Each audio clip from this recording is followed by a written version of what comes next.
Tervist, minä Illar Kohvinavat. Ja homme on ilus, tähtis päev, 8. märts, naistepäev. Ja sellel puhul palub Martin tervitada oma kõige kallimaid sõbrannasid. Nendeks on Nelku, Janne, Katrin ja Triinu.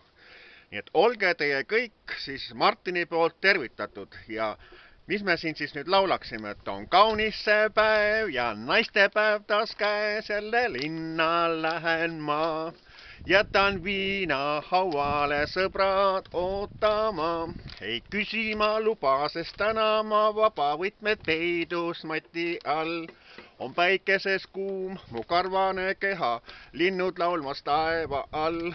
Või siis kõnnin metsadel, olles kodudel, taevas paistmas on tähed veel.